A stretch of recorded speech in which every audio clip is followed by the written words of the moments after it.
What is up, world? You're not riding with the best. I hope you're having a wonderful day. Today I want to share with you guys my motorcycle dream garage, because we all know, let's face it, one isn't enough, but 15 would kind of make this video a little too long. I want you guys to join me in on this, so at the end of the video you need to have your top 5. Put it down in the comments. Really looking forward to see what you guys come up with, and maybe we have a few in common. These aren't in order because I love pretty much anything on 2 wheels. So with that being said, let's fill in the number 1 spot. Sport bikes will always be my first love, but I won't deny it, I've always liked the look of cruisers. I just couldn't find one that I was truly pleased with right off the showroom floor, and that I saw it had unlimited potential for customization so that it would reach the design or the look that I wanted without compromising, until I laid eyes on the Indian Scout. I immediately thought when I saw this, it's just a beautiful machine. My eyes gravitated to the engine, the way it sits, the polished covers, the machine edge lines. I mean, I could go on. I only had to find out if it performed as good as it looked. I wasn't disappointed. I took it for a test ride. I was trying to set up some images or links to where I'm getting inspiration from for my design.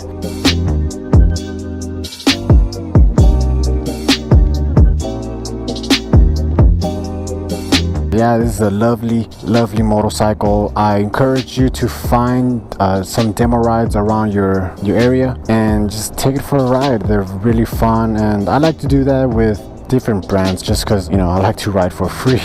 Alright guys, the next spot on this list actually belongs to Scarlett, big brother. You know, I could only be referring to one bike, and that is the Honda CBR 1000RR. I've been on a lot of litter bikes, and this has to be the most comfortable one for me. We all know that it has insane performance, that it's capable of ripping the streets and the track. But what's insane, truly insane, is that when I got off, it felt lighter and smaller than my 600. How is that possible? I couldn't believe it. Plus, you have Honda's reliability, their obsession for perfection, and you add this beautiful paint job and color scheme, and you have a home run. And since I've owned my CBR for several years now, I've gone on trips, I've commuted on it every day. I know what to expect. I know what I would be getting, and it serves as peace of mind, which actually helped me break the tie, because my other option for this segment was a Aprilia RSV4. Gorgeous bike, but just can't beat a Honda. And if you own one, you know what I'm talking about. They're easier, just more affordable to maintain. There's definitely more shops that service it, so it only made sense that I would go with that. Guys, before I move on to my 3rd ride, if you've enjoyed the video so far, give it a thumbs up and subscribe. And remember, you need to have your own top 5 by the end of this video. This next motorcycle is a Michelle Watterson of machines. It's fast, it's dangerous, but also pretty to look at. I'm talking about the Ducati Monster 1200S. Now, the reason this bike is on my list is because I rode it about a year ago, and something unexpected happened. I've always had a passion, a fire for riding, but this somehow reignited it, or perhaps added more fuel to it, and I gladly embraced it. I stepped off of it, stepped back, and I admired it just like I am now.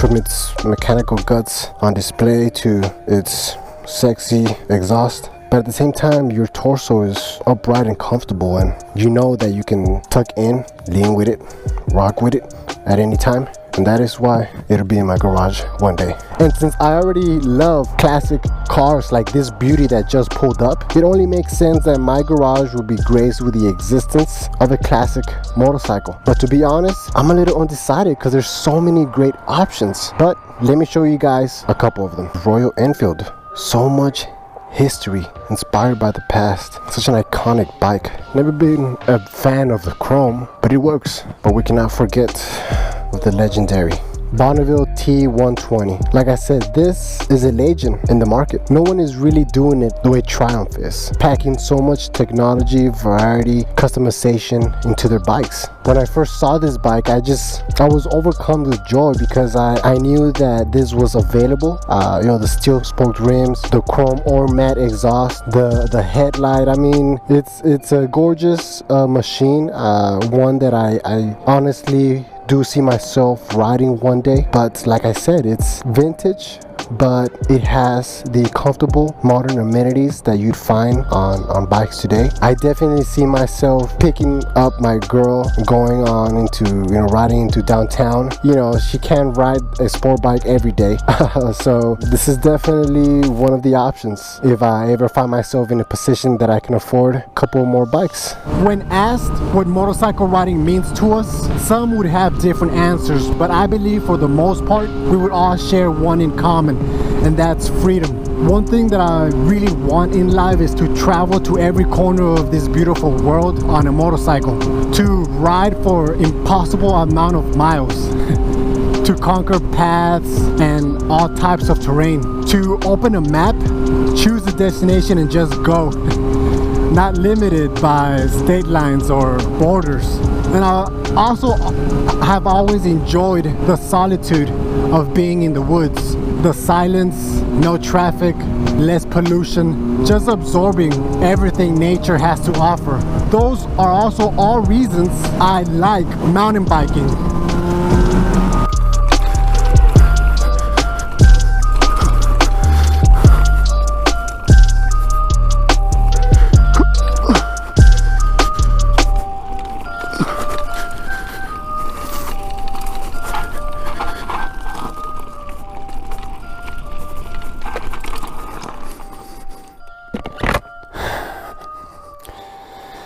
These trails are nice, but I want to be submerged in a jungle, riding over mountains, crossing rivers, and that's why I knew that my garage couldn't be complete without an adventure motorcycle.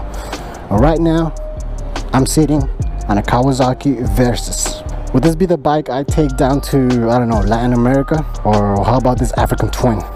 You think you can make it down to Australia or Southeast Asia? I don't know. I have zero experience or knowledge on this category, so I'd have to start local, something in the States, like a group ride with a professional, because, you know, I don't want to die or get lost and befriend a volleyball, name it Wilson, and then lose that friend. I'm sorry, Wilson! Wilson, I'm sorry! Nah, I'm not ready for that. So I like to do it with people who know what they're doing. Once I feel comfortable, get my feet wet, pun intended, I'd set out on my own or with a group of friends. But man, just the idea of riding for hundreds of miles, coming across a remote town, experiencing different cultures, different foods, passing out by a bonfire, waking up and seeing a clear blue skies, that is freedom to me. And that is my motorcycle dream garage. I had so much fun making this video.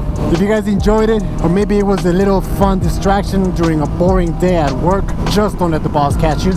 Go fanatic on that like button, man. Subscribe, hit that notification bell, and as always, meet me down at the comments. I want to see your top 5. Broadcasting from the Alamo City. Ride and be free.